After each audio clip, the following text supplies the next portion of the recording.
വായിക്കാൻ തയ്യാറാവണം. വിവാഹം കഴിഞ്ഞാൽ പിന്നെ പഠനം നടക്കില്ല എന്ന ഒരു ചൊല്ലുണ്ട് നമ്മുടെ സമൂഹത്തിൽ. പെൺകുട്ടികൾ പ്രത്യേകിച്ചും വിവാഹം കഴിഞ്ഞാൽ പിന്നെ പഠിക്കാതിരിക്കുന്നത്. അറിയണം, വിവാഹം കഴിച്ചതിന്റെ ശേഷമാണ് നമ്മുടെ ഉമ്മയായ ആയിഷത്ത് സിദ്ദീഖ റളിയല്ലാഹു അൻഹാ ശരീഅത്ത് പഠിച്ചത്. ബീവി റളിയല്ലാഹു അൻഹ മെഡിസിൻ പഠിച്ചത്. ബീവി റളിയല്ലാഹു അൻഹ ലുഗത്ത് പഠിച്ചത്, ഭാഷകൾ പഠിച്ചത്. ബീവി റളിയല്ലാഹു അൻഹ അൻസാബുകൾ പഠിച്ചത്. ബീവി റളിയല്ലാഹു അൻഹ പോയട്രി പഠിച്ചത് വിവാഹം കഴിഞ്ഞതിന് ശേഷമാണ്. ഹബീബിനോടുള്ള വിവാഹം കഴിഞ്ഞതിന്റെ ശേഷം ഇത്രയും വലിയ ശാസ്ത്രശാഖകൾ പഠിച്ച പണ്ഡിതയായിരുന്നു ഉമ്മുൽ മുഅ്മിനീൻ ഉമ്മുനാ സിദ്ദീഖത്തു ബിൻതു സിദ്ദീഖ് ആയിഷ ബിൻത് അബീ ബക്കർ റളിയല്ലാഹു അൻഹുമാ. മഹദി റളിയല്ലാഹു അൻഹ, ആയിഷ ബീവി റളിയല്ലാഹു അൻഹ നമ്മുടെ പെൺകുട്ടികൾക്ക് മാതൃകയാണ്. പഠിക്കണം. പഠനം മാർക്കുകൾ മാത്രമല്ല, പഠനമെന്ന് പറയുന്നത് ഗ്രേഡ് മാത്രമല്ല, പഠനമെന്നത് സംസ്കാരമാണ്. അവിടെയാണ് നമ്മുടെ നാടും കഴിഞ്ഞ കാലഘട്ടങ്ങളെയും നമ്മൾ ഒന്ന് വേർതിരിക്കുന്നത്. ഇന്ന് മാർക്കുണ്ട്, എന്ത് അലമ്പ് കളിച്ചാലും എക്സാമിൽ മാർക്കുണ്ടോ, നല്ല പഠിച്ച മോളാണ്, പഠിച്ച മോനാണെന്ന് നമ്മൾ പറയാ. പക്ഷേ ആ എക്സാം നടക്കുന്നത് വരെയും അതിൻ്റെ മുമ്പും അതിന് ശേഷവും ക്യാമ്പസിലെ അവരുടെ ജീവിതം എന്തായിരുന്നു? ശരിക്കും അതാണ് വിദ്യാഭ്യാസം. വിദ്യാഭ്യാസം എന്നതൊരു ജീവിതമാണ്, അത് മാർക്ക് ഷീറ്റ് അല്ല. വിദ്യാഭ്യാസം എന്നത് A+കൾ നേടലല്ല. A+ കിട്ടിയവർ എൻ്റെ കുട്ടി നല്ല പഠിച്ച കുട്ടിയാണെന്ന്. പക്ഷേ അവരുടെ ക്യാമ്പസിലെ ജീവിതം എന്തായിരുന്നു? അതുകൊണ്ട് വിവാഹം അറിവ് നേടാൻ തടസ്സമാവരുത് എന്ന് പഠിപ്പിച്ച ഉമ്മയാണ് നമ്മുടെ ഉമ്മയായ ആയിഷ ബീവി റളിയല്ലാഹു അൻഹാ.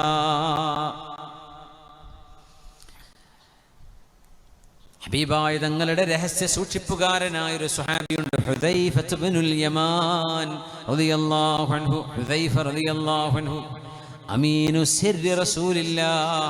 ഹബീബായ നബി തങ്ങളുടെ അതീവ രഹസ്യങ്ങൾ സൂക്ഷിച്ച ആളാണ്. പള്ളിക്ക് സെക്രട്ടറി ഉണ്ടാവും. സെക്രട്ടറിയുടെ ജോലി എന്താണെന്നറിയോ? ഈ മസ്ജിദുമായി ബന്ധപ്പെട്ട സീക്രട്ടുകളെ ഹാൻഡിൽ ചെയ്യുക എന്നതാണ്. സീക്രട്ട് ഹാൻഡിൽ ചെയ്യുന്ന ആളെയാണ് സെക്രട്ടറി എന്ന് പറയാ. ചില കോൺഫിഡൻഷ്യൽ ഇൻഫർമേഷൻ ഉണ്ടാകും, രഹസ്യ സ്വഭാവമുള്ള ചില അറിവുകൾ ഉണ്ടാകും. അത് കാത്തു സൂക്ഷിക്കുന്നവരാണ് അവര്. കമ്മിറ്റി ഭാരവാഹികൾ അങ്ങനെയാണ്. അൽ മജാലിസു ബിൽ അമാന എന്ന് ദീൻ പഠിപ്പിക്കും. മജാലിസു ബിൽ അമാന, നമ്മുടെ ഒരു മീറ്റിംഗ്, അതിനൊരു അമാനത്തുണ്ട്. ഒരു മീറ്റിംഗിലിരിക്കുന്ന മെമ്പർമാർ, ആ മീറ്റിങ്ങിന്റെ ഉത്തരവാദപ്പെട്ട ആളുകൾ, അതിൻ്റെ മീറ്റിംഗ് മിനിറ്റ്സുകൾ അനൗൺസ് ചെയ്യുന്നതിന് മുമ്പ് മെമ്പർമാർ ഫോണിൽ റെക്കോർഡ് ചെയ്ത് പോവുക. ഇതെന്ത് മീറ്റിംഗാണ്? ഒരു മീറ്റിംഗ് രഹസ്യമായ ഒരു കൂടിയാലോചന ചെയ്യുമ്പോൾ ആ കൂടിയാലോചനയുടെ ചർച്ചകളെ പുറം ലോകത്തേക്ക് എത്തിക്കുക, ന്യൂസുകൾക്ക് എത്തിച്ചു കൊടുക്കുക ചെയ്യാൻ പാടില്ല. അൽ മജാലിസു ബിൽ അമാന, മജ്ലിസുകൾക്കൊരു അമാനത്തുണ്ടെന്നാണ്. അമാനത്തുകൾ നഷ്ടപ്പെടുന്നത് ഇദാ ളുയ്യഅത്തിൽ അമാനതു ഫന്തദുരിസ് സാഅ, അമാനത്തുകൾ നഷ്ടപ്പെടുന്നിടത്ത് അന്ത്യനാളിൻ്റെ അടയാളങ്ങൾ പ്രത്യക്ഷപ്പെടുകയാണെന്ന് നബിയുനാ റസൂലുള്ളാഹി സ്വല്ലല്ലാഹു അലൈഹി വസല്ലം. അങ്ങനെ ഒരുപാട് സ്വഹാബികളെ നമ്മൾ പഠനത്തിന് വിധേയരാക്കണം.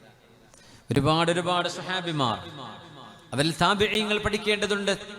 താബിഈങ്ങൾ, നമ്മുടെ കാലഘട്ടത്തിൽ ജീവിക്കുന്ന മഹത്തുക്കൾ, തൊട്ടടുത്ത തലമുറകളിൽ കഴിഞ്ഞുപോയവർ, മുൻ തലമുറകളിൽ സലഫ് സ്വാലിഹീങ്ങളിൽ ഖൈറുൽ ഖുറൂനിൽ കഴിഞ്ഞുപോയവർ, ഒരുപാട് ആളുകളെ നമുക്ക് പഠിക്കേണ്ടതുണ്ട്. ഒരുപാട് കിതാബുകൾ വായിക്കുന്നതിനേക്കാളും എനിക്കിഷ്ടം മഹത്തുക്കളുടെ ചരിത്രം പഠിക്കലാണ് എന്ന് പറഞ്ഞ മഹാനാണ് ഫുഖഹാക്കളുടെ നേതാവ് എന്നറിയപ്പെടുന്ന ഇമാമു അഹ്ലി റൈ, മഹാനായ അബൂ ഹനീഫത്തുൻ നുഅ്മാൻ റളിയല്ലാഹു അൻഹു. വ്യക്തിത്വങ്ങളെ ബയോഗ്രഫീസ് പഠിക്കുന്നത്, വ്യക്തികളുടെ ചരിത്രങ്ങൾ പഠിക്കുന്നത്, അവരുടെ സംസ്കാരങ്ങൾ പഠിക്കുന്നത്. ഉവൈസുൽ ഖർനി എന്ന് പറയുന്ന ഒരു താബിഈയുണ്ട്, മിൻ കിബാരി താബിഈൻ. സല്ലല്ലാഹു അലൈഹി വസല്ലം തങ്ങളുടെ കാലത്ത് ജീവിച്ചിരുന്ന മഹാനാണ്. അന്ന് മുസ്ലിമാണ്, പക്ഷെ ഹബീബിന്റെ മജ്ലിസിലെത്താൻ പറ്റിയിട്ടില്ല. അതുകൊണ്ട് സ്വഹാബിയായില്ല, യമനിയാണ്. ഉവൈസുൽ ഖർനി, ഉവൈസ് ഇബ്നു ആമിർ മിൻ മുറാദിൻ മിൻ ഖർനിൻ എന്ന് നബി തങ്ങൾ പറഞ്ഞ മഹാനായ ഉവൈസുൽ ഖർനി തങ്ങൾ റളിയല്ലാഹു അൻഹു വറഹ്മത്തുള്ളാഹി തആല അലൈഹി. താബിഈങ്ങളിൽപ്പെട്ട മറ്റൊരു മഹാനുണ്ട്, നജാഷി രാജാവ്. അദ്ദേഹം താബിഇയാണ്. നബി തങ്ങളുടെ കാലത്ത് ഇസ്ലാം സ്വീകരിച്ചിട്ടുണ്ട്. പക്ഷേ നബി തങ്ങളുടെ അരികത്തേക്ക് വരാൻ പറ്റിയിട്ടില്ല. അദ്ദേഹം മരണപ്പെട്ടപ്പോൾ പുണ്യനബി തങ്ങൾ ഗായിബിന്റെ മയ്യിത്ത് നിസ്കരിച്ചു. ജനാസ അങ്ങ് എത്യോപ്യയിലാണ്, പക്ഷെ മദീനത്തെ പള്ളിയിൽ തങ്ങൾ നിസ്കരിച്ചു സല്ലല്ലാഹു അലൈഹി വസല്ലം. താബിഈങ്ങളാണ്. താബിഈങ്ങളുണ്ട് സഈദ് ഇബ്നുൽ മുസയ്യിബ് റളിയല്ലാഹു അൻഹു, അതാ ഇബ്നു നബി റബാഹ് റളിയല്ലാഹു അൻഹു, ഇമാം മുജാഹിദ് എന്നവർ, മഹാനായ ഇക്രിമ തങ്ങൾ, സ്വഹാബിയുണ്ട് താബിഇയുണ്ട്. ഇക്രിമ എന്ന പേരിൽ താബിഇയുണ്ട്, ഇക്രിമ എന്ന പേരിൽ സ്വഹാബിയുണ്ട്. ഇക്രിമത്ത് ഇബ്നു അബീ ജഹൽ, അബൂജഹലിന്റെ മകൻ ഇക്രിമ റളിയല്ലാഹു അൻഹു. നോക്കണം, വഹാപ്പ ഫിർഔനാണ് അബൂജഹൽ. അബൂജഹലിന്റെ മകൻ സ്വഹാബിയാണ്. നിങ്ങൾ അറിഞ്ഞിട്ടുണ്ടോ എന്നറിയില്ല. അബൂജഹലിന്റെ മകൻ ഇക്രിമ റളിയല്ലാഹു അൻഹു സ്വഹാബിയാണ്. ഇതീകും ഇക്രിമത്തു മുസ്ലിമ ഫലാ തസുബ്ബു അബാ ഫഇന്ന സബ്ബൽ മയ്യിത് യുഅ്ദിൽ ഹയ്യ വലാ യസ്ലുൽ മയ്യിത് എന്ന് നബി തങ്ങൾ പറഞ്ഞു സല്ലല്ലാഹു അലൈഹി വസല്ലം. ഇക്രിമ റളിയല്ലാഹു അൻഹു പുണ്യ നബി തങ്ങളെ കളിയാക്കുകയും ഹബീബിന്റെ കുടുംബിനിയായ ആയിഷ ബീവി റളിയല്ലാഹു അൻഹയെ ഇല്ലാത്ത കെട്ടുകഥകൾ പറഞ്ഞ് വേദനിപ്പിക്കുകയും ചെയ്ത കപടവിശ്വാസികളുടെ ഒരു നേതാവുണ്ട്, അബ്ദുല്ലാഹ് ഇബ്നു ഉബയ്യ് ഇബ്നു സലൂൽ ലഅനഹുല്ലാഹ്. പുണ്യ നബി തങ്ങൾ അത്രമേൽ വേദനിപ്പിച്ച ആളാണ്. പക്ഷേ അയാളുടെ മകൻ സ്വഹാബിയാണ്, അബ്ദുല്ലാഹ് ഇബ്നു അബ്ദുല്ലാഹ്. അബ്ദുല്ലാഹ് ഉബയ്യ് ഇബ്നു സലൂലിന്റെ മകൻ അബ്ദുല്ലാഹ് ഇബ്നു അബ്ദുല്ലാഹ് സ്വഹാബിയാണ്, ഹബീബിന്റെ സ്വഹാബിയാണ് റളിയല്ലാഹു അൻഹു. വലീദ് ഇബ്നു മുഗീറ പുണ്യ നബി തങ്ങളുടെ ശത്രുവായിരുന്നു. അവരുടെ മകനുണ്ട് ഖാലിദ് ഇബ്നുൽ വലീദ് റളിയല്ലാഹു അൻഹു, സ്വഹാബിയായി മാറി. വല്ലാത്ത അത്ഭുതമാണ് സ്വഹാബികളുടെ ജീവിതത്തിലേക്ക് കടക്കുമ്പോൾ. അതുകൊണ്ട് നല്ല പൗരുഷമുള്ള, ആണത്വമുള്ള, സംസ്കാരമുള്ള ദീനിന്റെ കാവലാളുകളായ ആൺകുട്ടികളായിരുന്നു അവരെന്ന് വിശുദ്ധ ഖുർആൻ അല്ലാഹു തആല അവരെ പരിചയപ്പെടുത്തുകയാണ്. ലമസ്ജിദുൻ ഉസ്സിസ അലത് തഖ്വാ മിൻ അവ്വലി യൗമിൻ ഹഖ്ഖു അൻ തഖൂമ ഫീഹി റിജാലുൻ യുഹിബ്ബൂന അൻ യതطهറൂ വല്ലാഹു യുഹിബ്ബുൽ മുത്തഹിരീൻ.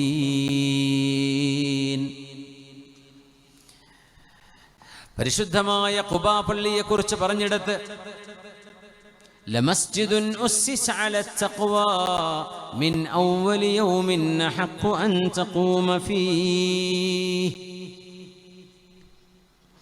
ഏതൊരു മസ്ജിദാണോ ആ മസ്ജിദിന്റെ തറക്കല്ലിടുന്ന അന്നു മുതൽ ആ മസ്ജിദ് പണിതീർന്നിട്ടും അതിന് ശേഷവും തഖ്വയിൽ സ്ഥാപിതമായത് ആ പള്ളിയിലാണ് നബിയെ അങ്ങ് നിസ്കരിക്കേണ്ടത്. ഫീഹി റിജാൽ, അവിടെ ചില ആണുങ്ങളുണ്ട്, ചില പുരുഷന്മാർ, ചില ആൺകുട്ടികൾ. ആരാണവർ? യുഹിബ്ബൂന അൻ യതطهറൂ, അല്ലാഹുവിന്റെ മസ്ജിദിലേക്ക് കയറി വന്ന് ശുദ്ധി വരുത്താൻ, മനസ്സ് ശുദ്ധിയാക്കാൻ, ഖൽബ് ശുദ്ധിയാക്കാൻ, ഭൂമിയിൽ നിന്നുകൊണ്ട് അല്ലാഹുവിന്റെ അർശിലേക്ക് നോക്കാൻ കഴിയുന്ന ആണുങ്ങളുണ്ട് നബിയെ ആ പള്ളിയിൽ. വല്ലാഹു യുഹിബ്ബുൽ മുത്തഹിരീൻ, ശുദ്ധി വരുത്തുന്ന, സംസ്കാര ശുദ്ധിയുള്ള, ശരീരശുദ്ധിയുള്ള, മനസ്സ് ശുദ്ധിയുള്ള ഇവരെ അല്ലാഹുവിന് ഇഷ്ടമാണ്. സൂറത്തുൻ നൂറിൽ في بيوت أذن الله أن ترفع ويذكر فيها اسمه في بيوت أذن الله أن ترفع ويذكر فيها اسمه يسبح له فيها بالغدو والآصال رجال لا تلهيهم تجارة ولا بيع عن ذكر الله وإقام الصلاة وإيتاء الزكاة يخافون يوما تتقلب فيه القلوب والأبصار ليجزيهم الله أحسن ما عملوا ويزيدهم من فضله والله يرزق من يشاء بغير حساب. في بيوت الله വിന്റെ ചില മസ്ജിദുകളിലുണ്ട്. അതിനല്ലാഹു അൻ യുർഫഅ വയുദ്കറ ഫീഹ ഇസ്മുഹു, അള്ളാഹുവിൻ്റെ നാമങ്ങൾ ജപിക്കപ്പെടാനും ഉയർത്തപ്പെടാനും വിളിച്ചു പറയപ്പെടാനും അള്ളാഹു നിർദ്ദേശിച്ചിട്ടുള്ള മസ്ജിദുകളിലുണ്ട് റിജാലുൻ, ചില പുരുഷന്മാർ അവിടെയുണ്ട്, ചില ആണുങ്ങൾ അവിടെയുണ്ട്, ആണത്വമുള്ളവർ അവിടെയുണ്ട്, പൗരുഷമുള്ള ചില ആളുകൾ. എന്താണ് ഒരു പ്രത്യേകത എന്നറിയോ? ആരാണ് ആണുങ്ങൾ, ആരാ? പൗരുഷം എന്ന് പറയുന്നത് ഒച്ച വെക്കാൻ കഴിയലാണോ? പൗരുഷം എന്ന് പറഞ്ഞാൽ കുറച്ച് മസിലും കുറച്ച് ശരീരമൊക്കെ ഉണ്ടെങ്കിൽ ആളുകളെയൊക്കെ അടിച്ചമർത്തണം, അതാണോ പൗരുഷം? പൗരുഷം എന്ന് പറയുന്നത് പ്രതികാരമെടുക്കാൻ കഴിയലാണോ? ഇതൊന്നുമല്ല പൗരുഷം. പുരുഷനാവുക എന്ന് പറയുന്നത് റിജാൽ, റജുലാവുക എന്ന് പറയുന്നത് അല്ലാഹു വിവരിക്കുകയാണ്. റിജാലുൽ ലാ തുൽഹീഹിം തിജാറത്തുൻ വലാ ബൈഉൻ അൻ ദിക്രില്ലാഹ്. കച്ചവടമോ ജോലിയോ ബിസിനസ്സുകളോ അവരുടെ വിദ്യാഭ്യാസമോ അവരുടെ തൊഴിലോ ഒന്നും അള്ളാഹുവിനെ ഓർക്കാനും മസ്ജിദിലേക്ക് വരാനും അവരെ തടസ്സമാവുകയില്ല. ഏത് തിരക്കുണ്ടെങ്കിലും നിസ്കാരത്തിന്റെ സമയമാകുമ്പോൾ അവർ മസ്ജിദിലെത്തുന്നവരാണ്.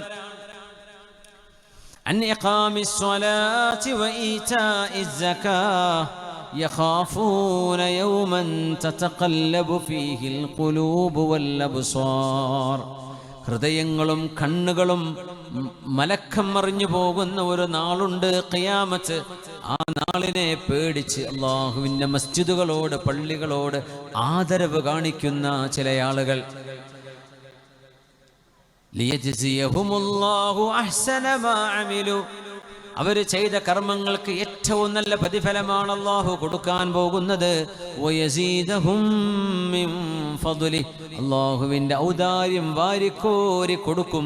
വല്ലാഹു യർസുഖു മൻ യശാഉ ബിഗൈരി ഹിസാബ്. കയ്യും കണക്കുമില്ലാതെ അല്ലാഹു ചില ആളുകൾക്ക് റിസ്ക് വാരിക്കോരി കൊടുക്കുകയാണ്.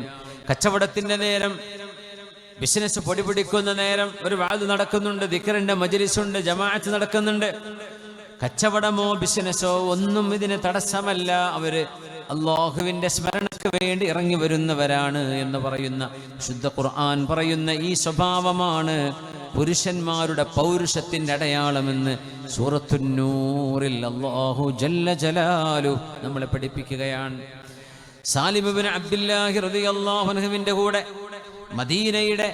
മദീനയുടെ തെരുവിലൂടെ, കച്ചവടക്കാരുടെ സൂക്കിലിടയിലൂടെ മഹാനായ അംർ ഇബ്നു ദീനാർ റളിയല്ലാഹു അൻഹു കടന്നു പോകുമ്പോൾ മഹാനായ സാലിം ഇബ്നു അബ്ദുല്ലാഹി തങ്ങൾ സ്വഹാബിയാണ്, താബിഇയാണ്. അംർ ഇബ്നു ദീനാർ തങ്ങൾ മദീനയിലൂടെ ഇങ്ങനെ നടന്നു പോകുമ്പോൾ എല്ലാ കച്ചവടക്കാരും ഒരു തുണി പോലും വിരിക്കാതെ, കച്ചവട സ്ഥാപനങ്ങളിൽ നിൽക്കാതെ മസ്ജിദിലേക്ക് പോയിട്ടുണ്ട്.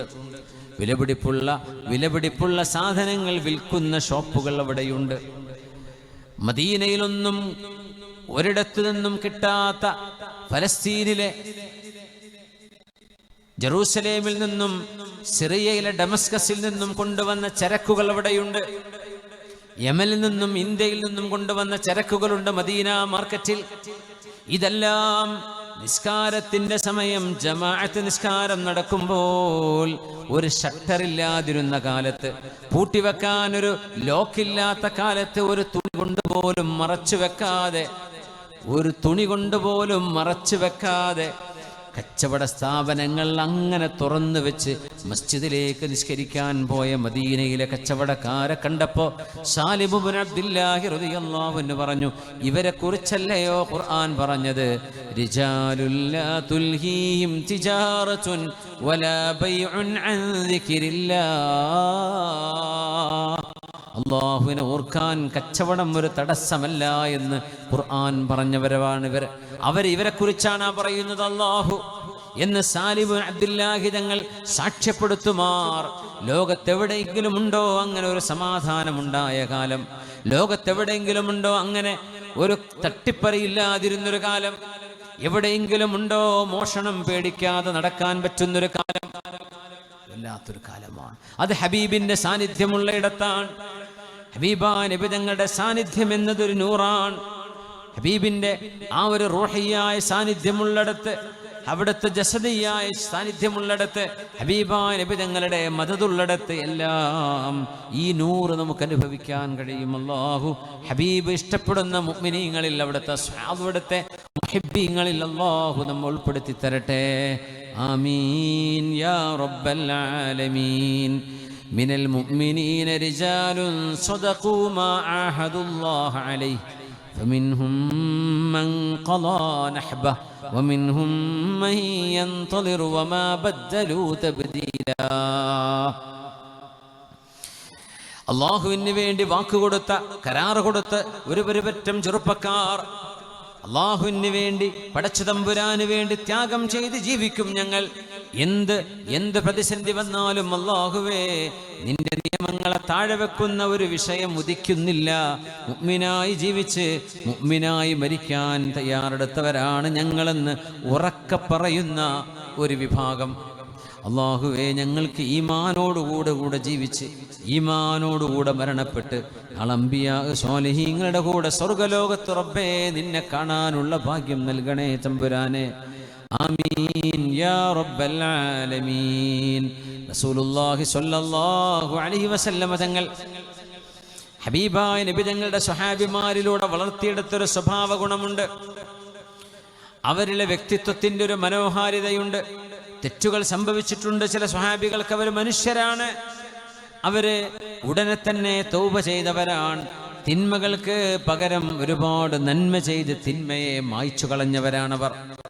തെറ്റുകൾ സംഭവിക്കും മനുഷ്യർക്ക് സ്വാഭാവികമാണ്. എന്നാൽ ആ തെറ്റുകളിൽ ഉറച്ചു നിൽക്കരുത്. ആ തെറ്റുകളെ മായ്ച്ചു കളയണം. നബി തങ്ങളുടെ മുമ്പിലേക്ക് വരുന്നു മുആവിയത്ത് ഇബ്നു ഹകം അസ്-സുലമി റളിയല്ലാഹു അൻഹു. ഹബീബാ നബിയോട് വന്നൊരു പരാതി പറയുന്നു, ഒരു കേസ് പറയുന്നു. യാ റസൂലല്ലാഹ് സ്വല്ലല്ലാഹു അലൈഹി വസല്ലം, അവിടുത്തെ കോടതി ഹബീബാണ്, അവിടുത്തെ പോലീസ് ഹബീബാണ്, അവിടുത്തെ ജഡ്ജ് നബിയാണ് സ്വല്ലല്ലാഹു അലൈഹി വസല്ലം. ഹബീബിനോടാണ് വന്ന് പറയുന്നത്. മുആവിയത്ത് ഇബ്നുൽ ഹകം അസ്-സുലമി റളിയല്ലാഹു അൻഹു കാനത് ലീ ജാരിയത്തുൻ തർആ ലീ ഗനമൻ ഖിബല ഉഹദിൻ വൽ ജവാനിയ. നബിയെ, ഉഹദിന്റെ ഭാഗത്ത്, മദീനയിൽ പോയവർക്കറിയാം ഉഹദ് എവിടെയാണെന്ന്. പരിശുദ്ധമായ ഉഹദ് മല, ആ മലക്കൊരു പ്രത്യേകതയുണ്ട്. ഹാദാ ജബലുൻ യുഹിബ്ബുനാ വനുഹിബ്ബുഹു. ഉഹദിന് നമ്മളോട് ഇഷ്ടമാണ്, നമുക്ക് ഉഹദിനോടും ഇഷ്ടമാണ് എന്ന് നബിയുനാ റസൂലുള്ളാഹി സ്വല്ലല്ലാഹു അലൈഹി വസല്ലം. സ്നേഹമുള്ള മലയാണത്. ഒരു പർവ്വതത്തെക്കുറിച്ചാണ് നബി ഞങ്ങളത് പറഞ്ഞത്. ആലോചിക്കണേ. പ്രത്യക്ഷത്തിൽ നമ്മൾ വിചാരിക്കുന്നത് കല്ലാണ്, അതിന് മനസ്സൊന്നും ഇല്ലല്ലോ, അതിന് ഹൃദയം എവിടെ നിന്നുണ്ടാവാനാണ്? അത് കല്ലല്ലേ. പക്ഷേ ഉഹദിലേക്ക് നോക്കി നബി ഞങ്ങൾ പറഞ്ഞു, ഉഹദുൻ യുഹിബ്ബുനാ വനുഹിബ്ബുഹു. ഉഹദിനോട് നമുക്ക് ഇഷ്ടമാണ്, ഉഹദിന് നമ്മളോടും ഇഷ്ടമാണ്.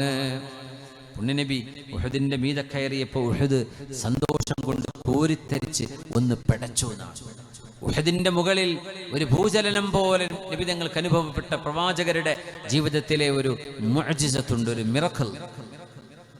തങ്ങൾ കാലുകൊണ്ട് ചവിട്ടിയിട്ട് പറഞ്ഞു, ഉസ്ബുത് യാ ഉഹദ്, അടങ്ങി നിൽക്കൂ ഉഹദേ, നീ അനങ്ങല്ല. ഫഇന്നമാ അലൈക നബിയ്യുൻ വസുദ്ദീഖുൻ വശഹീദാൻ. നിന്റെ മീതെ നിൽക്കുന്നത് നബിയാൻ, സിദ്ദീഖാൻ, രണ്ട് ഷഹീദുമാരുമാണ്. അവർ ജീവിച്ചിരിക്കുന്ന സമയത്ത് തങ്ങൾ പറഞ്ഞു ഒരു ഷഹീദാണ്. ആരായിരുന്നു എന്നറിയോ? ഒന്ന് ഉമർ എന്നവരും ഒന്ന് ഉസ്മാൻ തങ്ങളും, രണ്ടുപേരും ശുഹദാക്കളാണ്. പിന്നെ സിദ്ദീഖ് എന്നവർ സ്വാഭാവിക മരണമാണ് ഉണ്ടായത്. ഇന്നമാ അലൈക നബിയ്യുൻ വസുദ്ദീഖുൻ വശഹീദാൻ. ഈ ഹദീസിനെ വ്യാഖ്യാനിക്കുന്നിടത്ത് മഹാന്മാരായ അഹ്ലുസുന്നയുടെ ആലിമീങ്ങൾ പറയുന്നുണ്ട്, ഉഹദ് വറക്കാൻ കാരണം ഫറഹൻ ബിവത്അതിഹി സ്വല്ലല്ലാഹു അലൈഹി വസല്ലം. ഹബീബായ നബി തങ്ങളുടെ ചവിട്ട്, ആ ചവിട്ട് അനുഭവിച്ചതിന്റെ പേരിലുണ്ടായ ഉഹദിനുണ്ടായ ആനന്ദം കൊണ്ട് വിറച്ചതാണെന്നാ പറയാം. സുബ്ഹാനല്ലാഹ്. മഹാനായ സഈദ് ബിൻ മുസയ്യിബ് തങ്ങൾ പറയും, മഹാനായ ഹസനുൽ ബസ്രി തങ്ങൾ പറയാറുണ്ട് ഈ ഹദീസിനെ വിവരിച്ചുകൊണ്ട്, ഹാദാ ജമാദുൻ കൈഫ യുഹിബ്ബു. ഹബീബായ നബി തങ്ങളെ ഈ ഒരു മിണ്ടാൻ കഴിയാത്ത പർവ്വതം സ്നേഹിക്കുന്നത് കാണുന്നില്ലേ? എങ്കിൽ നമ്മൾ മനുഷ്യന്മാർ, ഹബീബിന്റെ അനുയായികൾ ഹബീബിനെ എത്രയാണ് സ്നേഹിക്കേണ്ടത്? യാ അല്ലാഹ്, പർവ്വതത്തിന് ഇത്ര സ്നേഹമുണ്ട്. ഹദീസുൽ ജിദ്അ പറയുമ്പോൾ ഹസനുൽ ബസ്രി തങ്ങൾ കരയാറുണ്ടെന്നാണ്. സുഫിയാൻ ഇബ്നു ഉയൈന തങ്ങൾ സുഫിയാൻ തൗരി തങ്ങൾ, ഇവരൊക്കെ ഹദീസുൽ ജിദ്അ് പറയുമ്പോൾ പൊട്ടിക്കരയും. ഈത്തപ്പനയുടെ തടി മദീന പള്ളിയിൽ ഹബീബിന് മിമ്പർ ഉണ്ടാക്കിയപ്പോൾ മാറ്റിവെച്ചില്ലേ പുറത്തേക്ക്? ആ ഈത്തപ്പനയുടെ തടിയുടെ തേങ്ങൽ, അതിൻ്റെ അനീൻ, അതിൻ്റെ കരച്ചിലിൻ്റെ ഹദീസ് സ്വഹീഹുകളിൽ വന്നിട്ടുള്ള ഹദീസല്ലേ. ആ ഹദീസിന് വിവരിക്കുമ്പോൾ പറയൂ, റബ്ബേ, ഒരു വൃക്ഷം അതും ഉണങ്ങിയത്, ഹബീബിൻ്റെ ഒരു ലംസ്, അവിടുത്തെ ഒരു സ്പർശനം കിട്ടാതെ വന്നപ്പോൾ കരഞ്ഞെങ്കിൽ നമ്മളൊക്കെ ഹബീബിനെ ഓർത്ത് എത്ര കരയേണ്ടവരാണ്. മുആവിയ്യ ഇബ്നു ഹകം തങ്ങളുടെ ആ ഒരു സംഭവത്തിലേക്ക് വരാം.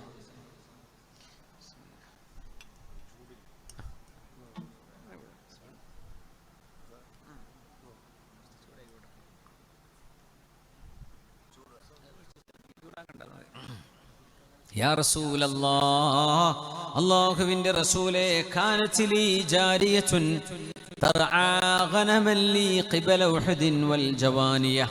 മദീനക്കടുത്തുള്ള ഒരു സ്ഥലമാണ് ജവാനിയ. ജവാനിയയിലും ഉഹുദിലും എനിക്ക് വേണ്ടി ആടുകളെ മേച്ചു നടന്നിരുന്ന ഒരു അടിമപ്പെണ്ണുണ്ടായിരുന്നു നബിയേ. അവളിങ്ങനെ ആടുകളെ മേച്ചു നടക്കും. അങ്ങനെ ഒരിക്കൽ ഞാൻ എൻ്റെ ആടുകളെ ഒന്ന് ശ്രദ്ധിക്കാൻ വേണ്ടി ചെന്ന് നോക്കി. നൂറുകണക്കിന് ആടുകളെ മേച്ചു നടക്കുന്ന ഒരടിമപ്പെണ്ണ്. ഞാൻ അവിടെ ചെന്ന് നോക്കുമ്പോൾ ഒരു ചെന്നായ വന്ന് എൻ്റെ ആടുകളിൽ ഒരാടിനെ കടിച്ചു കൊണ്ടുപോകുന്നത് ഞാൻ കണ്ണുകൊണ്ട് കണ്ടു നബിയേ. ഫഇദാ ദിഇബുൻ ഖദ് ദഹബ ബിശാത്തിൻ മിൻ ഗനമിഹാ وأنا رجل من بني آدم آسفوا كما يأسفون. നബിയേ, ഞാനൊരു മനുഷ്യനല്ലേ, എനിക്ക് ദേഷ്യം വന്നു. എങ്ങനെയാണ് ഒരു പെണ്ണിനെ ഇത് ഏൽപ്പിച്ചിട്ട്, ഒരു അടിമപ്പെണ്ണിനെ ഒരു ഡ്യൂട്ടി കൊടുത്തിട്ട് അവൾ നോക്കാത്തത് കൊണ്ടല്ലേ ചെന്നായ അവിടെ വന്നത്, എൻ്റെ ഒരു ആടിനെ കൊണ്ടുപോയത് എന്ന് എനിക്ക് തോന്നുകയും എൻ്റെ മനസ്സിൽ ദേഷ്യം വരികയും ചെയ്തപ്പോൾ ഞാൻ ആ പെണ്ണിനെ അടിച്ചു നബിയേ എന്ന് ഹബീബിന്റെ മുമ്പിലേക്ക് വന്ന് പരാതി പറയുകയാണ് മുആവിയ ഇബ്നുൽ ഹകം റളിയല്ലാഹു അൻഹു. പേര് കേട്ടൊരു മുആവിയ തങ്ങളുണ്ട്. അത് മുആവിയ ഇബ്നു അബീ സുഫിയാൻ എന്നവരാണ്. ഇതവരല്ല, വേറെ മുആവിയ ഇബ്നു മുആവിയ എന്ന് പറഞ്ഞ വേറൊരു സ്വഹാബിയുണ്ട്. ഇത് മുആവിയ ഇബ്നുൽ ഹകം. ഖുൽ ഹുവല്ലാഹു അഹദ് സൂറത്ത് ഇഷ്ടപ്പെട്ടതിൻ്റെ പേരിൽ വലിയൊരു കറാമത്തുണ്ടായൊരു സ്വഹാബിയുണ്ട്, മുആവിയ ഇബ്നു മുആവിയ. ഇത് മുആവിയ ഇബ്നു ഹകം, ബനൂ സുലൈം ഗോത്രത്തിലെ സുലമി റളിയല്ലാഹു അൻഹു ഒരു പെണ്ണിനെ അടിച്ചു. തൻ്റെ അടിമപ്പെണ്ണിനെ, തൻ്റെ വേലക്കാരി പെണ്ണിനെ. അവരുടെ അടുത്തുണ്ടായൊരു വീഴ്ചയെക്കുറിച്ച് അദ്ദേഹം ഈ സംഭവം പറയുന്നുണ്ട്. ഞാൻ പുണ്യ നബിയോട് വന്ന് കഥ പറഞ്ഞപ്പോ ഹബീബാ നബി തങ്ങൾ എൻ്റെ മേൽ ആ വിഷയം ഗൗരവത്തിലാണ് പറഞ്ഞത്. എന്നോട് പറഞ്ഞു, മുആവിയ, നിന്റെ ആടുകളെ, മിണ്ടാ പ്രാണികളായ ആടുകളെ മേച്ചു നടക്കുന്നൊരു പെണ്ണിന് എല്ലാ ആടുകളെയും സൂക്ഷിച്ചു കൊണ്ടുപോകാൻ കഴിയുമോ? അവര് മനുഷ്യരല്ലേ, ഒരു പെണ്ണല്ലേ അവര്? ഒരു ചെന്നായ കൊണ്ടുപോയി എന്ന് വിചാരിച്ച് ആ പെണ്ണിനെ നീ അടിക്കുകയോ? നീ എത്ര മോശമാണ് ചെയ്തത്, അടിക്കാൻ പാടില്ലായിരുന്നു, നീ അടിച്ചത് ശരിയായില്ലെന്ന് പറഞ്ഞ് നബിതങ്ങൾ മുആവിയ ഇബ്നു ഹകം എന്നവരെ ചീത്ത പറയുകയാണ്. മഹാനവർക്ക് വേദനയായി. ഹബീബിനോട് ചോദിച്ചു, റസൂലേ, അഫലാ ഉഅ്തിഖുഹാ, ആ പെണ്ണിന് ഞാൻ സ്വാതന്ത്ര്യം കൊടുത്ത്, അടിമപ്പെണ്ണായ ആ പെണ്ണിന് ലഭിക്കാവുന്ന ഈ ദുന്യാവിലെ ഏറ്റവും വലിയ ഗിഫ്റ്റ് എന്ന് പറയുന്നത് സ്വാതന്ത്ര്യമാണ്. ഞാൻ ആ പെണ്ണിനെ സ്വതന്ത്രയാക്കട്ടെയോ നബിയെ എന്ന് ചോദിച്ചു. തങ്ങൾ പറഞ്ഞു, അവളെ എൻ്റെ മുമ്പിലേക്ക് കൊണ്ടുപോയി.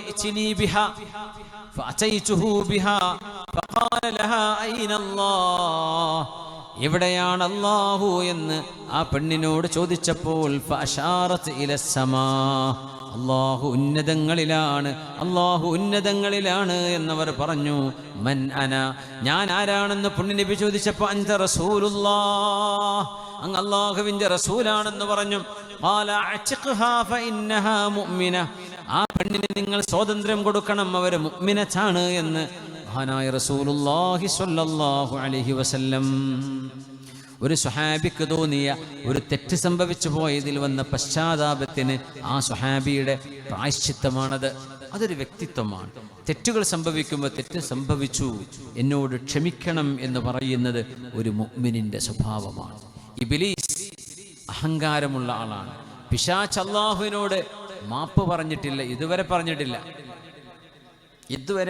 അല്ലാഹുവിനോട് പടച്ചവനെ മാപ്പ് തരണേ. ആദം നബി മാപ്പ് പറഞ്ഞു. ആദം നബി അലൈഹിസ്സലാം എന്നൊരു തെറ്റ് സംഭവിച്ചു, കഴിക്കരുത് എന്ന് പറഞ്ഞ ഒരു പഴം പോയി മഹാനവറുകൾ സേവിച്ചു, മഹാനവറുകൾ അതെടുത്ത് കഴിച്ചു.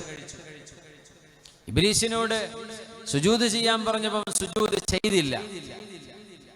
ഇബ്ലീസ് എന്താ പറഞ്ഞത്? റബ്ബി ബിമാ അഗ്വൈതനീ ലഅഖഉദന്ന ലഹും സിറാതകൽ മുസ്തഖീം.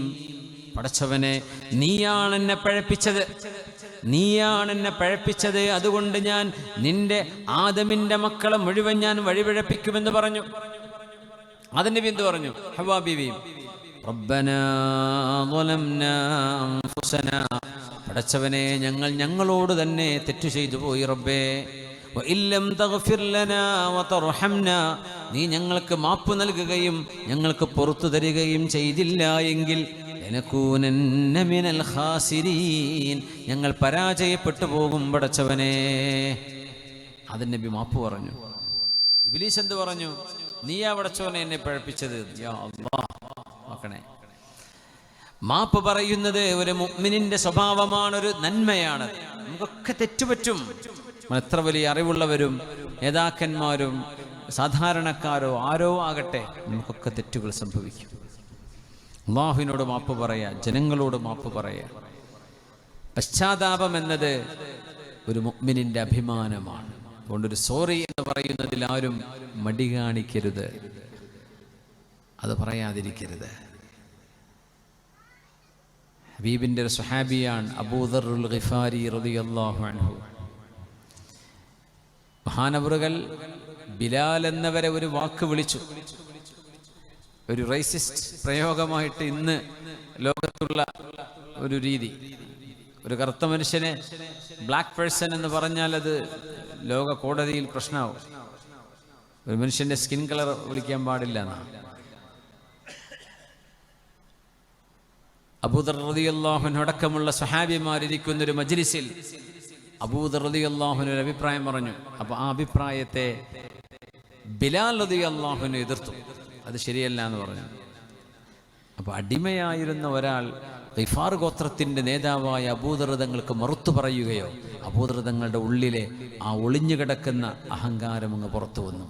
യബ്ന സൗദാ എന്ന് വിളിച്ചു ബിലാൽ റളിയല്ലാഹു അൻഹുവിനെ. The son of a black woman, കറുത്ത ഒരു പെണ്ണിന്റെ മകനെ എന്നാണ് ആ വാക്കിന്റെ അർത്ഥം. ബിലാൽ തങ്ങളുടെ ഉമ്മ ഹബശിയത്താണ്, എത്യോപ്യക്കാരിയായിരുന്നു. കറുത്തവളുടെ മകനെ എന്ന് ബിലാൽ എന്നവരെ വിളിച്ചു അബൂദർ റളിയല്ലാഹു അൻഹു. ഒരു വിളിച്ചതേ ഉള്ളൂ. അപ്പോഴേക്കും ഹബീബിന്റെ കോടതിയിൽ വിഷയമെത്തി. റസൂലുള്ളാഹി തങ്ങൾ വിളിച്ചു വരുത്തി മഹാനായ സ്വഹാബിയെ. അബൂദർ തങ്ങളെ തലയിൽ മുണ്ടിട്ടുകൊണ്ടാ വന്നത് എന്നാ പേടിച്ചിട്ട്. നബി തങ്ങൾ ചോദിച്ചു, അബൂദർറേ അയ്യർതഹു ബി ഉമ്മി, സ്വന്തം ഉമ്മയുടെ പേര് പറഞ്ഞ്, ഉമ്മ കറുത്തവളാണെന്ന് പറഞ്ഞ് ബിലാലിനെ നിങ്ങൾ വേദനിപ്പിച്ചോ എന്ന് ചോദിച്ചു. നബിയെ, പറ്റിപ്പോയി നബിയെ, സംഭവിച്ചു പോയി നബിയെ. നബി ഞങ്ങളുടെ മറുപടി, അബൂദർറേ, നിങ്ങളിൽ ജാഹിലിയത്തിന്റെ സ്വഭാവം ഇപ്പോഴും ബാക്കിയുണ്ടല്ലേ. ഇസ്ലാം കടന്നു വന്നു, ജാഹിലിയത്തില്ലായ്മ ചെയ്യപ്പെട്ടു.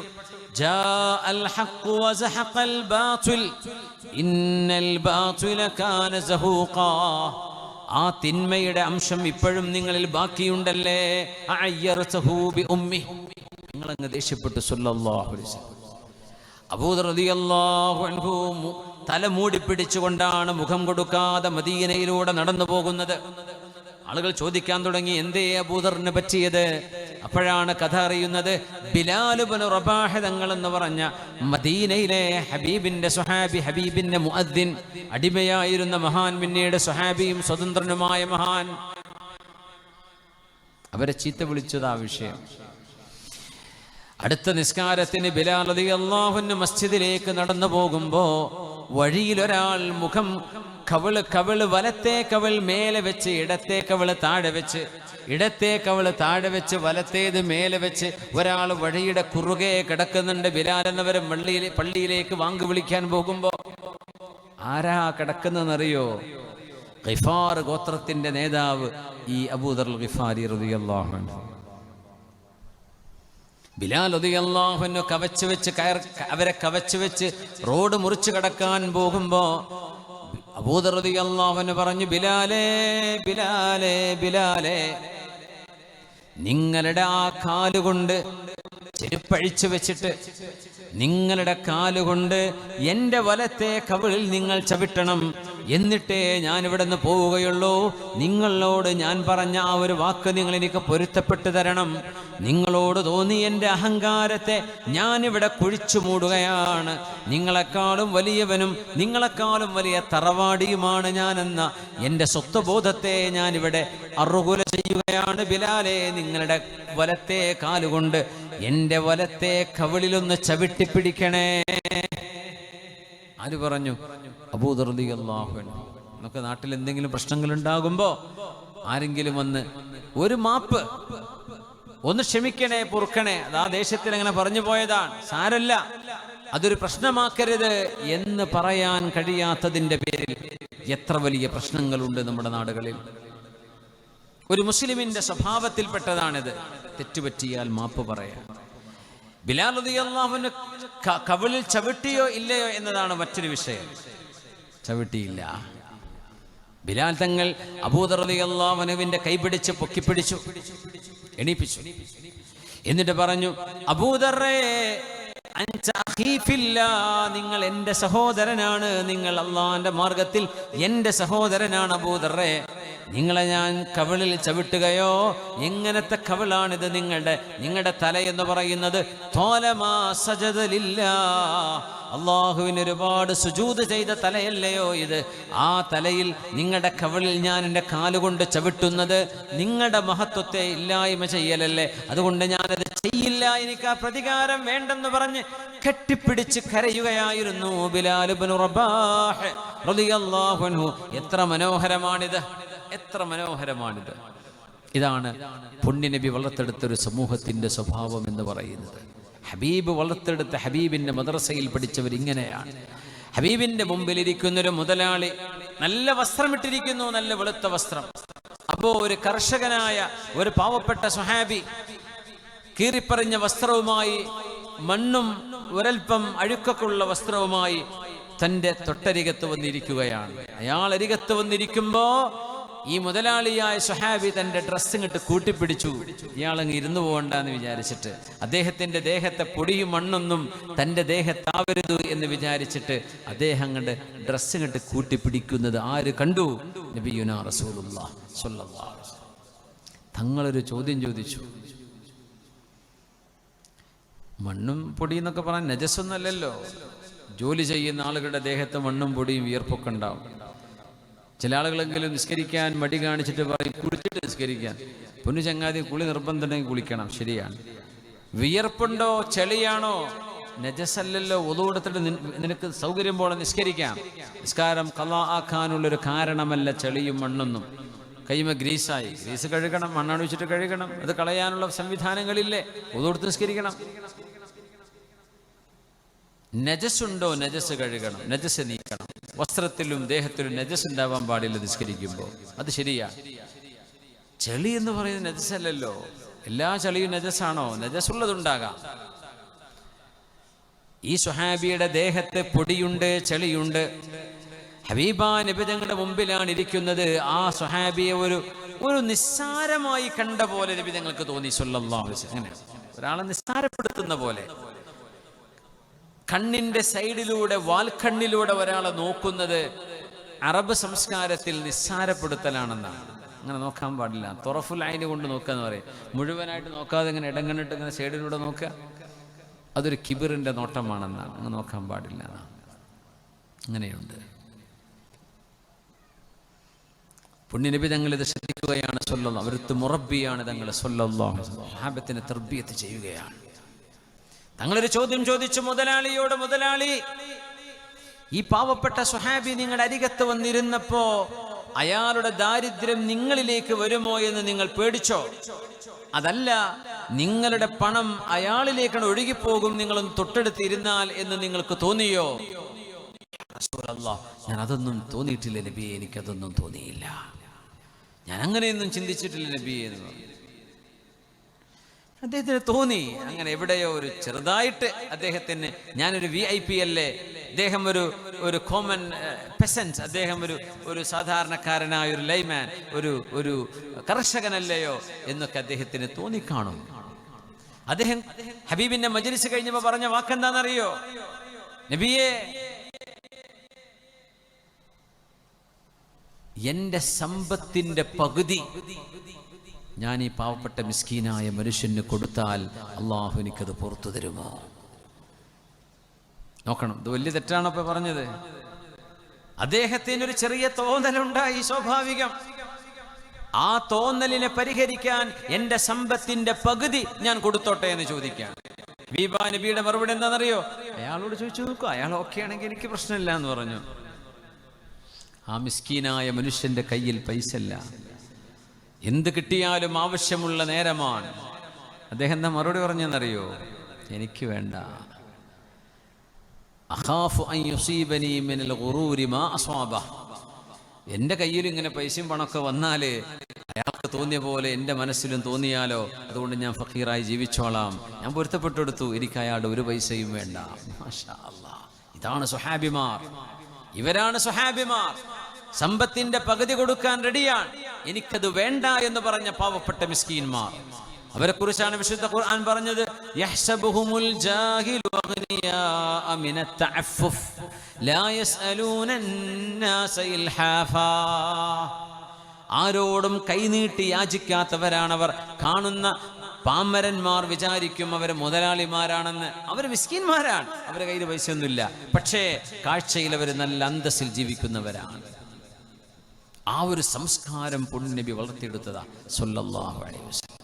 തെറ്റുകൾ സംഭവിച്ചിടത്ത് അവര് ആ തെറ്റുകൾക്ക് മാപ്പ് പറയും.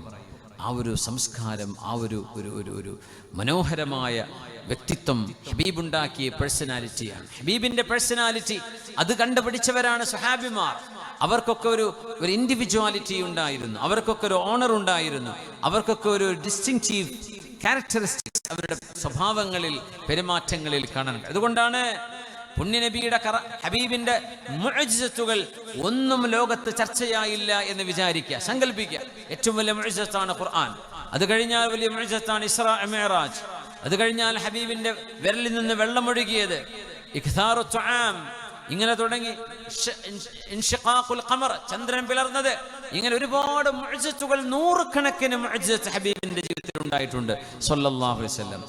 പക്ഷേ അതൊന്നും ചർച്ചയായില്ലെങ്കിലും ഹബീബിന്റെ സ്വഹാബിമാർ അവര് മാത്രം മതി ഹബീബിന്റെ ഏറ്റവും വലിയ മുഅ്ജിസത്തായിട്ട്. അവരെ മാറ്റിയെടുത്തു നബി തങ്ങൾ സ്വല്ലല്ലാഹു അലൈഹി വസല്ലം. അഖൂക ഈസാ ദഅ മൈതൻ ഫഖാമ ലഹു, أخوك عيسى دعا ميتا فقام له وأنت أحييت أجيالا من الرمم. നബിയേ, അങ്ങയുടെ സഹോദരനായ പ്രവാചകൻ ഈസ ഇബ്നു മറിയം അലൈഹിമുസ്സലാം മരിച്ച മയ്യിത്തിനെ എഴുന്നേൽപ്പിച്ചിട്ടുണ്ട്. എന്നാൽ മയ്യിത്തുകളായി, സംസ്കാര ശൂന്യരായി, അറിവില്ലാത്തവരായി കിടന്നിരുന്ന എത്രയോ ശവതുല്യരായ മനുഷ്യരെയല്ലയോ നബിയെ, തലമുറകളെയല്ലയോ അങ്ങ് വിജ്ഞാനത്തിന്റെ, അറിവിന്റെ, സംസ്കാരത്തിന്റെ പറുദീസയിലേക്ക് പിടിച്ചുയർത്തിയത്? അങ്ങല്ലേ അവർക്ക് ജീവൻ കൊടുത്തത്, ജ്ഞാനം കൊടുത്തത്. അതുമാത്രം പോരെ ഹബീബിന് കഫാ ലിഇജാസി റസൂലില്ലാഹ്, ഹബീബിന്റെ മുഅ്ജിസത്തിന് ഏറ്റവും വലിയ തെളിവായ അലാമത്തായിട്ട് സ്വഹാബിമാർ മാത്രം മതി. സ്വഹാബിമാർ അങ്ങനെയാണ്, അവരുടെ ഒരു ഗാംഭീര്യം, അവരുടെ ഒരു ഹൈബത്ത്. അബ്ദുല്ലാഹ് ഇബ്നു ഉമർ റളിയല്ലാഹു അൻഹു മദീനയുടെ വഴിയിലൂടെ അങ്ങനെ നടന്നു വരുമ്പോ ഒരു പക്ഷിയെ കുറച്ച് ആളുകൾ കെട്ടിയിട്ടുണ്ട്, കാല് കെട്ടിയിട്ട്, ചിറകെല്ലാം കെട്ടിയിട്ട് ഒരു പക്ഷിയെ ഒരു കുറ്റിയിൽ പിടിച്ചു കെട്ടിയിരിക്കുകയാണ്. ഒരു കളി കളിക്കാൻ. കളി എന്താണെന്നറിയോ? അമ്പെയ്ത് പഠിക്കാൻ. അപ്പൊ ഈ പക്ഷിയുടെ ഒരു ഉടമസ്ഥനുണ്ട്. അവനോട് പറഞ്ഞിരിക്കുകയാണ്, ഞങ്ങൾ അമ്പയും നിന്റെ പക്ഷിക്ക് കൊള്ളാതെ പോകുന്ന അമ്പൊക്കെ നിനക്കെടുക്കാം. ആ പക്ഷിക്ക് ആരാണോ അമ്പെയ്ത് ആ പക്ഷിയെ കൊല്ലുന്നത് അയാൾ ആ പക്ഷിയെ കൊണ്ടുപോകും. അപ്പൊ ഇയാൾ അതിന് സമ്മതിക്കുകയും ചെയ്ത് ഇവരിങ്ങനെ അമ്പെയ്ത്ത് മത്സരം നടത്തുക. ഇത് കണ്ടുകൊണ്ടാണ് മഹാനവറുകൾ കടന്നു വരുന്ന മഹാനായ അബ്ദുല്ലാഹി ബിൻ ഉമർ റളിയല്ലാഹു അൻഹു. ഖുറൈശികളിലെ കുറച്ച് കുട്ടികൾ ഇങ്ങനെ മക്കത്ത്, അബ്ദുല്ലാഹി ബിൻ ഉമർ എന്നിവർ മക്കയിലാണ് ജീവിച്ചത്. അവിടെ തന്നെ വഫാത്തായത്. മദീനയിലെ മക്കയിലെ ഹയ്യ ശുഹദായിലാണ് മഹാനവറുടെ മഖാമുള്ളത്. മഹാനായ അബ്ദുല്ലാഹി ബിൻ ഉമർ തങ്ങളുടെ മകൻ അബ്ദുല്ലാഹി ബിൻ ഉമർ റളിയല്ലാഹു അൻഹുമാ. مر بن عمر بفتيان من قريش قد نصبوا طيرا وهم يرمونه. അമ്പ് ചെയ്തുകൊണ്ടൊരു പക്ഷിയെ പരീക്ഷിക്കാൻ വേണ്ടി ഒരു പക്ഷിയെ ലക്ഷ്യമാക്കി വെച്ച് അമ്പെയ്ത്ത് മത്സരം നടന്നുകൊണ്ടിരിക്കുന്നിടത്ത് മഹാനായ അബ്ദുല്ലാഹി ബിൻ ഉമർ റളിയല്ലാഹു അൻഹുമാ കടന്നു വന്നു. മഹാനവറുകളെ കണ്ടപ്പോഴേക്ക് ഇവര് അമ്പൊക്കെ വെച്ചിട്ട് അവിടെ നിന്ന് ഓടിപ്പോയി. അതാണ് നമ്മുടെ വിഷയം. ഹൈബത്തും വഖാറുമുള്ള ആളുകൾ എല്ലാവരും ഓടി. ഇബ്നു ഉമർ തങ്ങൾ ചോദിച്ചു, മൻ ഫഅല ഹാദാ, ആരാണിത് ചെയ്തത്? ലഅനല്ലാഹു മൻ ഫഅല ഹാദാ, ഇത് ചെയ്തവരെ അല്ലാഹു ശപിച്ചിരിക്കുന്നു. ഇന്ന റസൂലല്ലാഹി സ്വല്ലല്ലാഹു അലൈഹി വസല്ലം ലഅന മൻ ഇത്തഖദ ശൈഅൻ ഫീഹി റൂഹു ഗറദാ, ജീവനുള്ള ഒരു വസ്തുവിനെ അമ്പെയ്ത്ത് പഠിക്കാനുള്ള ഒരു ലക്ഷ്യമാക്കി വെച്ച്, ഒരു ടാർഗറ്റാക്കി വെച്ചിട്ട് ജീവനുള്ള ഒരു സാധനത്തെ ലക്ഷ്യം വെച്ചുകൊണ്ട് അമ്പെയ്ത്ത് മത്സരം നടത്തുന്ന ആളുകളെ അല്ലാഹു ശപിച്ചിരിക്കുന്നുവെന്ന് നബിയുനാ റസൂലുള്ളാഹി സ്വല്ലല്ലാഹു അലൈഹി വസല്ലം. ഇത് പറയുമ്പോൾ കേൾക്കാൻ കൂടെയുണ്ടായിരുന്നത് സഈദ് ഇബ്നു ജുബൈർ എന്ന് പറയുന്ന താബിഈയായ മഹാനാണ്. ആ പണി ചെയ്ത മുഴുവൻ ആൾക്കാരോട് ഇറങ്ങി ഓടിയെന്ന ഇബ്നു ഉമർ തങ്ങളെ കണ്ടപ്പോ. ചെറുപ്പക്കാരോട് പറയാ ഒരു കാര്യം, മുതിർന്ന ആളുകളെയൊക്കെ ഒന്ന് കേൾക്കാൻ കുറച്ച് സമയം കണ്ടെത്തണേ. അത്രയങ്ങ് ക്ഷമയില്ലാണ്ട് പറ്റങ്ങ് യോയോയെ പോവരുത്. നമ്മുടെ മുതിർന്നൊരു തലമുറ എന്നത് ഒരുപാട് അനുഭവങ്ങളുടെ സമ്പത്താണ്. ഞാൻ മമ്മിച്ച പറഞ്ഞ വിഷയത്തിലേക്ക് വരാം. നാട്ടിൽ പ്രമാണിമാരായ ആളുകൾ ഉണ്ടാവുക എന്നത് നാടിനൊരു കാവലാണ്. മുതിർന്ന ആളുകൾ, പണ്ടൊക്കെ ആലിമീങ്ങളും സയ്യിദന്മാരും സാധുമാരൊക്കെ വരുമ്പോഴേ മടക്കുത്തഴിച്ചു വെച്ച് വഴിയുടെ ഓരം മാറി നിന്ന് കൊടുത്ത് ആദരസൂചകമായി എഴുന്നേറ്റ് നിന്നിരുന്നൊരു കാലം ഉണ്ടായിരുന്നു, ഇല്ലേ? അവരെങ്ങനെ കടന്നുപോകും? തങ്ങളായിരിക്കും, ഒരു ഉസ്താദായിരിക്കും. പീഡിക തിണ്ണയിലിരിക്കുന്ന മുഴുവൻ ആളുകൾ എഴുന്നേറ്റ് നിൽക്കും. അവരൊന്നും ചിലപ്പോൾ നോക്കുക പോലും ഉണ്ടാവില്ല. അവരവിടെ അങ്ങനെ കടന്നു പോയിരിക്കും, മിണ്ടൂല, ശബ്ദം ഉണ്ടാക്കൂല. ഇന്ന് മനുഷ്യന്മാരൊക്കെ തിക്കിത്തിരക്കി പോകേണ്ടി വരും ആളുകൾക്ക്, ആലിമീങ്ങൾക്ക്, സാധാരണക്കാരല്ല ആലിമീങ്ങൾക്ക് പോലും. അങ്ങനത്തെ ഒരു കാലഘട്ടം, ഹൈബത്ത് വഖാർ എന്ന് പറയുന്നൊരു സംഗതി ഇല്ലായ്മ ചെയ്യപ്പെട്ട ഒരു കാലം. ഹൈബത്തുള്ള ഗൗരവമുള്ള ആളുകൾ ഒരു നാടിലുണ്ടാവുക. അവര് പറഞ്ഞാൽ ഇത് വാക്കാണ്, അവിടെ പിന്നെ വേറെ ആളുകൾ ഒന്നിനും വരില്ല. ചില വ്യക്തിത്വങ്ങളുടെ മരണം നാടിന് നഷ്ടമായിരിക്കും. ചില ആളുകൾ ഒരുപാട് കാലം ജീവിക്കണമെന്ന് നാട് ആഗ്രഹിച്ചു പോകും. അവർ ജീവിച്ചിരിക്കുമ്പോൾ ഒരു പക്ഷേ അതിൻ്റെ വില മനസ്സിലാവില്ല. അവരുടെ മരണശേഷം അത് ബോധ്യപ്പെടും. ചിലരൊക്കെ പറയും, ചെർക്കൾ അബ്ദുള്ള സാഹിബിനെ സംബന്ധിച്ച് പറയാറുണ്ട് അങ്ങനെ, അദ്ദേഹം ഒരു പവറായിരുന്നു. ആ ഒരു ശൂരതയൊന്നും അദ്ദേഹത്തെ പോലെ പറയാനോ ഇടപെടാനോ മറ്റുള്ളവർക്ക് കഴിഞ്ഞോളുന്നില്ല. ചില ആളുകളുടെ സാന്നിധ്യം അങ്ങനെയാണ്. ചില ആളുകളുടെ നഷ്ടം വലിയ നഷ്ടമാണ്. വഖാറുള്ള ഹൈബത്തുള്ള ആളുകൾ വേണമെന്നാ പറയാം. ഉമ്മത്തിൽ ഹൈബത്തുള്ള വഖാറുള്ള ആളുകൾ നമ്മുടെ മഹല്ലുകളിൽ വേണം. നല്ല പക്വതയുള്ള മുതിർന്നവർ, കാരണവന്മാർ നമ്മുടെ നാടുകളിൽ വേണം. അവരെ ചെറുപ്പക്കാർ, യുവതലമുറ ആദരിക്കണം, ബഹുമാനിക്കണം. ആ ബഹുമാനവും ആദരവും ഒക്കെയാണ് നമ്മുടെ സംസ്കാരം. അതൊക്കെ ഇല്ലാതെ പോയാൽ നമ്മുടെ ഈ ഉമ്മത്തിന് നാശം സംഭവിക്കും. അതിൻ്റെ കടിഞ്ഞാൺ നഷ്ടപ്പെടുന്ന അവസ്ഥ വരും. അള്ളാഹു കാത്തുരക്ഷിക്കട്ടെ. അബ്ദുല്ലാഹി ബിൻ ഉമർ റളിയല്ലാഹു അൻഹുവിനെ കണ്ടപ്പോൾ കുട്ടികളൊക്കെ ചിതറിയോടിയെന്ന, ഈ അമ്പെയ്ത് പഠിച്ചിരുന്ന കുട്ടികൾ മുഴുവൻ ചിതറിയോടി. അത് കണ്ടപ്പോഴാണ് മഹാന്മാരായ ആ സംഭവത്തെ വിവരിക്കുമ്പോൾ സഈദ് ഇബ്നു ജുബൈർ തങ്ങൾ പറയാ, കാന വഖൂറ, വലിയ മുഖഗാംഭീര്യമുള്ള മഹാനായിരുന്നു അബ്ദുല്ലാഹി ബിൻ ഉമർ റളിയല്ലാഹു. വാപ്പ അങ്ങനെയായിരുന്നല്ലോ ഉമർ എന്നവര് റളിയല്ലാഹു അൻഹു.